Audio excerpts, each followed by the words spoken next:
Perkenalkan, nama aku Rizka Irwanda Pangestuti dengan NIM 20315111096. Nah, pada kesempatan kali ini, aku mau membahas mengenai manajemen strategi yang diajar oleh Bapak Dr. Muhammad Mabrur Taufik, SAG, SEMR. Pada kesempatan kali ini, aku mau bahas nih tentang materi 13 yaitu kepemimpinan strategi dan materi 14 pengendalian strategi nih. Kira-kira teman-teman di rumah tahu nggak sih apa itu kepemimpinan strategi dan pengendalian strategi?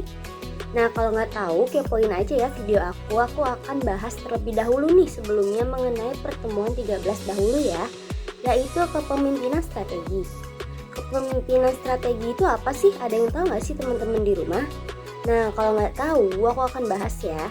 Kepemimpinan strategi adalah kemampuan untuk mengantisipasi, memberi inspirasi, mempertahankan fleksibilitas, dan memberdayakan orang lain untuk menciptakan perubahan strategi yang diinginkan.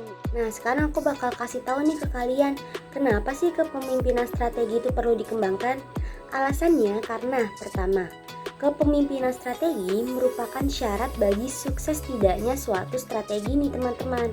Jadi teman-teman tuh nggak bisa tahu strategi teman-teman itu udah berhasil apa belum kalau misalkan kepemimpinan strateginya aja belum baik. Jadi belum dapat dipastikan berhasil atau tidaknya suatu strategi ya. Yang kedua, banyak organisasi yang kinerjanya buruk akibat tidak dipimpin dengan baik atau terlalu banyak diatur nih. Nah, jadi kalau kepemimpinan strateginya itu kurang baik, itu juga akan berdampak buruk untuk organisasi nih. Kenapa? Karena kalau misalkan terlalu berlebihan diatur, itu juga akan tidak baik untuk ke depan organisasinya itu. Namun jika tidak diatur juga akan berdampak buruk untuk kinerja karyawannya nih rekan-rekan sekalian. Tahu nggak sih dua jenis sistemnya itu apa aja? Nah, sekarang aku bakal bahas lebih dahulu yang pertama ya. Yang pertama itu ada pendekatan tradisional. Pendekatan tradisional ini didasarkan pada pendekatan umpan balik strategi, sasaran, dan tujuan organisasi.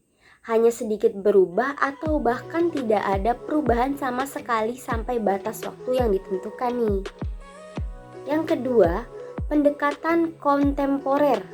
Pendekatan kontemporer ini menekankan pada pentingnya evaluasi lingkungan, baik internal dan eksternal, yang berkelanjutan untuk melihat apabila terdapat tren dan keajaiban penting yang memberikan sinyal terhadap pentingnya melakukan modifikasi strategi dan tujuan organisasi.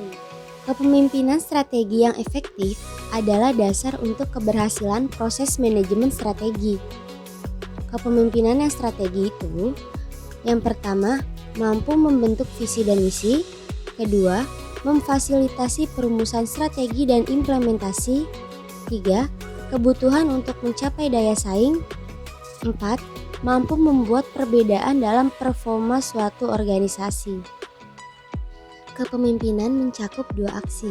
Pertama, membimbing organisasi dalam menghadapi perubahan yang terus-menerus.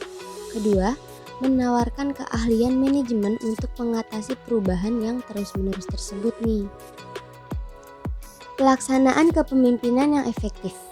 Kepemimpinan strategi yang efektif meliputi 1. Menentukan arah strategi. 2. Menciptakan keseimbangan kontrol organisasi. 3. Memanfaatkan dan mempertahankan kompetisi inti. 4. Mengembangkan modal manusia. 5. Mempertahankan budaya organisasi yang efektif. 6. Menekankan praktek etika. Oh iya, teman-teman tahu nggak sih pengendalian perilaku berfokus pada implementasi bagaimana melakukan sesuatu dengan benar.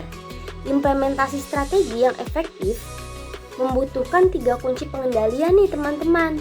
Yang pertama ada budaya, kedua ada penghargaan, ketiga ada batas organisasi. Nah, pendekatan tradisional dalam pengendalian strategi menekankan pada batas dan kendala organisasi. Misalkan, aturan dan kebijakan. Sedangkan, pendekatan kontemporer mengandalkan keseimbangan antara 3 kunci pengendalian. Mengelola hubungan strategi budaya. Seorang manajer pasti tahu nih bahwa komponen kunci dari perusahaan, struktur, staf, sistem, SDM, gaya, mempengaruhi cara menyelesaikan tugas kunci manajerial dan pembentukan hubungan manajemen yang sangat penting nih. Terdapat 4 hal penting yang harus ditekankan perusahaan untuk mengelola hubungan strategi budayanya nih. Yang pertama, perusahaan kunci harus dapat terkait dengan misi perusahaan. 2. Fokus harus ditekankan pada penggunaan personalia yang sudah ada untuk mengisi posisi yang mungkin diciptakan untuk mengimplementasikan strategi nih. Yang ketiga, sikap hati-hati perlu diambil bila penyesuaian sistem penghargaan memang diperlukan. Keempat, perhatian utama juga harus ditekankan pada perubahan yang paling tidak sesuai dengan budaya sekarang, sehingga norma yang ada sekarang tidak diganggu nih teman-teman sekalian. Semuanya itu kira-kira dapat diperoleh dengan cara yang pertama, mempekerjakan orang yang tepat yang telah mempunyai nilai dominan yang diinginkan perusahaan dan konsisten dengan nilai-nilai tersebut. Kedua, memberikan pelatihan dan melakukan indoktrinasi. Ketiga, pentingnya panutan dalam pihak manajemen. Keempat, sistem penghargaan harus sesuai dengan tujuan dan sasaran perusahaan nih teman-teman. 4 dasar pengendalian strategi. 1. Pengendalian asumsi. 2. Pengendalian implementasi. 3. Pengawasan strategi. 4. Pengendalian peringatan khusus. Pentingnya pengendalian. 1. Adanya perubahan situasi perekonomian, pasar, dan teknologi. 2. Semakin rumit dan kompleksnya organisasi. 3. Semakin terdesentralisirnya kekuasaan dan wewenang. Ciri-ciri pengendalian yang efektif. 1. Akurat. 2. Tepat waktu. 3. Objektif dan komprehensif. 4. Dipusatkan pada titik pengendalian strategi. 5. Ekonomis. 6. Realistis dari organisasi. 7. Fleksibel. 8. Perspektif dan operasional. 9. Diterima oleh anggota organisasi. Pengendalian strategi dilaksanakan karena dapat mengontrol dan dapat dikembangkan dengan memfokuskan diri pada output, behavior atau input. Hasil atau output adalah performa perusahaan pada saat strategi telah dilaksanakan. Behavior merupakan aktivitas yang menghasilkan performa, sedangkan input merupakan sumber daya yang digunakan perusahaan untuk menghasilkan sebuah output.